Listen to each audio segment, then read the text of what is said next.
So good, so good, so good. Great brands, great prices. Everyone's got a reason to rack. You know they have Marc Jacobs? Nike? Yes. Just so many good brands. Vince, Birkenstock, and more brands you love are at Nordstrom Rack stores now. Plus, buy it online and pick it up in-store the same day for free. Great brands, great prices. That's why you rack. Now, it's Everything is Golden on the Red Apple Podcast Network. Here is your host, James Golden, a.k.a. Bo Snerdley. Welcome to Everything is Golden. This week's episode is not so golden. It is called From Paradise to Hell. We are, of course, talking about the events that have overtaken the Hawaiian island Maui, a paradise. The imagery of Hawaii, of course, is something that we all see, a tropical paradise, the trade winds just blowing through it with ease, people sitting underneath the palm trees or enjoying the ocean. We don't think of Hawaii as a place that looks apocalyptic, a place lit up by fires that chase people from their homes, in some cases, into the ocean. But that is exactly what happened. The coverage is wall-to-wall in some newspapers. For instance, the LA Times has devoted a lot of coverage to it, the Daily Mail, the Associated Press, and others. One of the stories in the Los Angeles Times, how a perfect storm of climate and weather led to the catastrophic Maui fire. Drought, howling winds, plummeting humidity, tender, dry grass. A historic city of exposed wood structures in a thirsty rain shadow. The LA Times goes on to say that to a Californian, many of the factors that appear to have coalesced in the fires that Maui is experiencing are all too familiar to what Californians experience. A tropical region of the world that traditionally sees only mild wildfire activity, the chance of interaction of terrain, weather, building development, vegetation, the growing force multiplier of climate change. And we're going to talk about that because a lot of people are already throwing around this idea that climate change has a lot to do with it. Now, I'm not going to dispute whether that's right or wrong, but I'm going to question where's the evidence of climate change. Even after that sentence, the LA Times says this: the exact cause of ignition remains under investigation. In other words, they don't know where the fires originated from, what started this. But what is known, says the LA Times, is that 80% of Hawaii is under abnormally dry conditions, with more than 14% of the region in moderate drought. 3% of the Hawaiian Islands are in severe drought. A lack of humidity, a lack of moisture is what you need in order to get a place like Hawaii to experience drought conditions, says Samantha Stevenson, associate professor at the Bren School of Environmental Sciences and Management at USC Santa Barbara. And then there's talk about the winds. The winds, if you're in California, blow usually from west to east. But the opposite happens in Hawaii. On islands such as Maui, the winds blow from east to west. And that impacts what we're talking about here, the way that the winds blew from the east coast of the island of Maui to the west. That means the ecosystems on the western slopes, often brushy scrubland with more than lush forest. So the fires that they are seeing on the dry side, on the leeward side of the island, there's a lot of dry brush this time of year. It's also unusually dry and warm. Monday, they had winds from a passing Category 4 hurricane. That Category 4 hurricane occurred 300 miles to the south of Maui. There was a high-pressure system up north, and all of these ingredients worked, however this fire got started, to make this fire go out of control. Now, what was on the island? Homes and structures, a lot of them made of wood. Wood. What happens in a dry condition where there's a lot of wood? It burns, and that is what happened here. People also talk about the land use changes, and we're going to get into that a little bit later because the way that land has been used in this paradise of Hawaii also had an impact. There's an article in the Daily Mail, how much of Maui has been burned. Well, right now, as of the end of last week, there were 6 active wildfires continuing to burn. The fires that were burning in Hawaii as of the end of last week were 80% contained. But believe it or not, there were evacuations still underway. Over 270 homes and buildings in the historic town of Lahaina, the former capital of the Hawaiian Kingdom, were burned down. There was also, some would say, a divine intervention, one of the oldest Catholic church. The Catholic Church in Lahaina was spared, as well as a 150-year-old banyan tree that consumes, I think, 40-some-odd acres, was also spared. Thousands of residents, though, and tourists forced to flee. There's no electricity, phone service. If you have seen the pictures that came out of this area, devastating. You see ruins, smoldering ruins. There are pictures of cars that are lined up as if they were all trying to get somewhere, but they were all burned out. And from other news reports, there were also corpses in some of the vehicles. Now, you can imagine what that's like.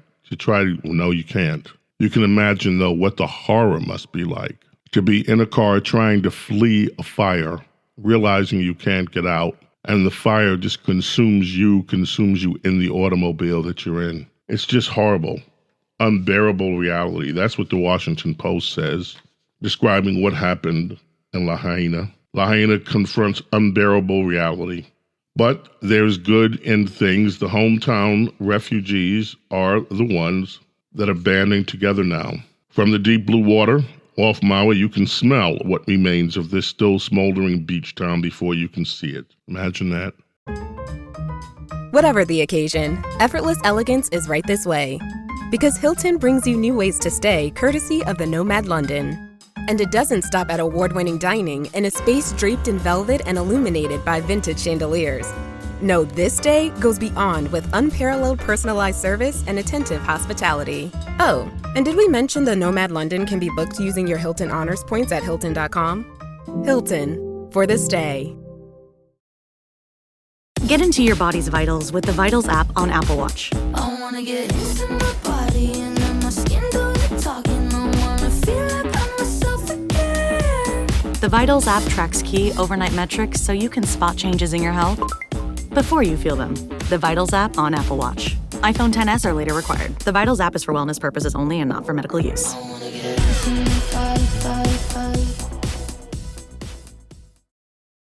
Finding a new job is stressful. But with Indeed, it doesn't have to be. Just fill out your Indeed profile with your skills, experience, and desired salary. The more you fill out, the better your matches will be.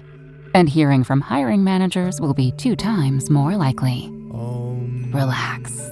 That's your Indeed profile sending opportunities your way. Indeed, the world can work better. On shore, the destruction is widespread. It's near total. Rows of wood-framed buildings, entire neighborhoods, reduced to piles of ash. The twisted shells of burned-out getaway cars, stuck in a permanent traffic jam. Banyan trees, blackened and stripped, and everywhere the scent of smoke.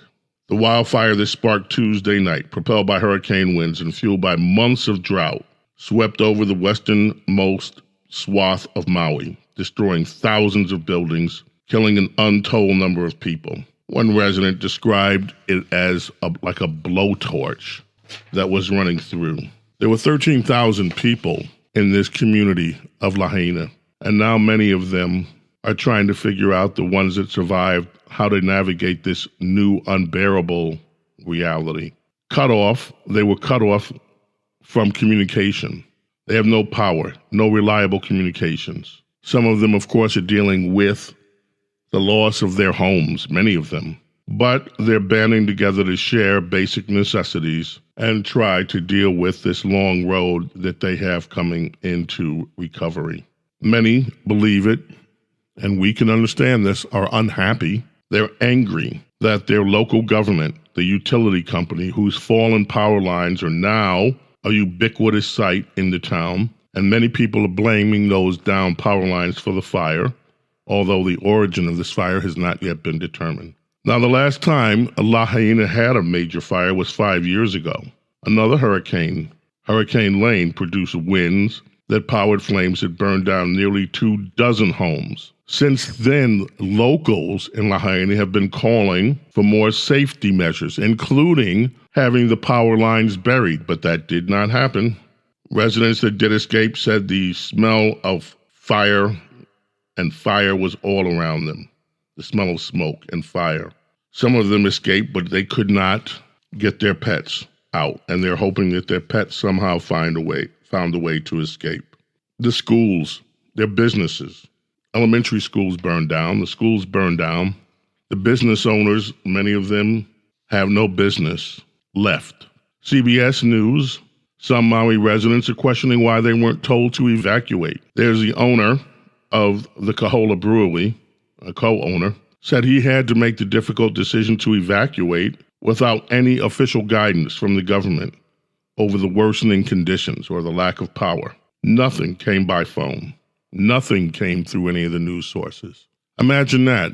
This thing erupts in the middle of the night. There's nothing, no warning at all as to what's happening. The next thing you know, if you're there in it, you have to figure out, maybe I got to get out of here if you can. Hawaii emergency management records show no indication, none, that any of the warning sirens that would indicate that there's a danger, not one of them were triggered before these wildfires took over. This brewery owner says he had driven to work Tuesday morning. He noticed the escalating winds, saw fallen power lines. He had to take an alternate route to get to work. When he got there, he and his employees decided remaining at work would be unsafe due to the worsening conditions. So they decided to evacuate themselves. And many people are asking, where was the government? I mentioned earlier that incredibly, Lahaina Church and this famous banyan tree are still standing. Not 40 acres, by the way, 2 acres. A small act of mercy has come to light in Maui. The Lahaina Church has been spared the devastation that razed the rest of the historic town to the ground. This video was posted on TikTok. It shows the Maria Lalakila Catholic Church downtown Lahaina still standing, almost looking untouched. One of the residents in the community took to Facebook to express gratitude. May she be the beacon of hope to help the rest of the community. Lahaina's banyan tree, which covers 2 acres. I think it has 47 trunks, not 47 acres, 47 different trunks. If you're familiar with the banyan tree, once it establishes, it sends out roots, and then from that root, another trunk will grow, and another trunk, and another trunk. It just spreads. It's all connected to one tree system. But this massive tree has 47 different trunks now. It came to India, from India, to Hawaii in 1873. It's not yet known, because it was scorched, whether it will survive, whether it suffered damage, but so far, the tree is still standing, although it's scorched, and the church. Now, I mentioned to you that there were discussions about climate change. One of the pieces that I read started talking about the change of climate and so forth, and how climate affected this. And I don't want to get into an argument with people that are intensely devoted to the idea of climate change. But there is no evidence yet that would indicate that climate change is behind this. One of the things that's been talked about is the fact that in Hawaii, there were a lot of, and especially in this area, Lahaina, there were agricultural fields that were abandoned from pineapple plantations, and native grasses took over. And there were also non-native grasses that have taken over agricultural lands, and they've never been culled, they've never been managed. Of course, when the agriculture is active, these lands are managed. Well, this is unmanaged land, and this fuel for fires was allowed to just continue to grow. Continue to grow. Ryan Reynolds here from Mint Mobile. With the price of just about everything going up, we thought we'd bring our prices down. So to help us, we brought in a reverse auctioneer, which is apparently a thing. Mint Mobile Unlimited Premium Wireless. How to get 30, 30, bit to get 30, bit to get 20, 20, 20, bit to get 20, 20, bit to get 15, 15, 15, 15, just $15 a month? Sold! Give it a try at mintmobile.com/switch. Upfront payment of $45 for 3-month plan, equivalent to $15 per month required. New customer offer for first 3 months only. Speed slow after 35 gigabytes if network's busy. Taxes and fees extra. See mintmobile.com. If you went on a road trip and you didn't stop for a Big Mac or drop a crispy fry between the car seats or use your McDonald's bag as a placemat, then that wasn't a road trip. It was just a really long drive. Ba-da-ba-ba-ba. At participating McDonald's. This episode is brought to you by Nespresso and Samra Origins by the Weekend Coffee Collection. Introducing Samra Origins. My collaboration with Nespresso is a connection to my roots, to my mother, Samra. Coffee that hits the right notes. It transports you. Crafted with unique notes and bold soaring flavors. Experience a taste that moves you. Nespresso and Samra Origins. Discover more at Nespresso.com. There's an article in the Daily BS. Climate activists warm up as wildfires burn in Hawaii. They mention an Associated Press article quoting Erica Fleischman, the director of the Oregon Climate Change Research Institution at Oregon State, saying that climate change in many parts of the world is increasing vegetation dryness, in large part because temperatures are hotter. However, my friends, not all climate experts agree with that claim. Anthony Watts, senior fellow at Heartland Institute in Illinois, a meteorologist since 1978, says many factors are at play in the Maui fires that aren't related to climate crisis. Hawaii is one of the most fire-prone states because of its topography. Trade winds drop moisture on the east, and when the air passes over the mountains and down the other sides, it dries out, it heats up. He points to, Mr. Watts does what I just talked about with the lands. They used to be rich with sugarcane plantations. That stopped as of 2016. Those unattended sugarcane fields were overtaken by dry, easily flammable grass. That, by the way, is non-native to the island, came in the 1900s. So it's not necessarily climate change. Jack Spencer, senior fellow in the Heritage Foundation Center for Energy, Climate, and Environment, says that Hawaii has been setting itself up for more intense fires for some time. For fires to burn, they need fuel, and Hawaii has plenty of it. The argument of whether climate change has to do with this or not is a really small point for those people that are suffering. There are pictures of people in the ocean having watched their houses burn down. They're not thinking about climate change. They're thinking about how to survive. In the coming days, weeks, months, there are probably going to be a bunch of scammers trying to make money off this tragedy as they do off of every tragedy. But there will also be well-meaning and good people who will set up operations where people can help those who survived and to help the families and loved ones of those who did not. And for anyone who's been truly moved by what's taken place in Hawaii, we just urge you, in this paradise that turned into hell, if your inclination is to find a way to help those in need who truly suffered with this, we pray that you find a way to make that happen. That's it for this week's episode of Everything is Golden, and our prayers and thoughts for those who have suffered so much in a paradise that has briefly turned to hell.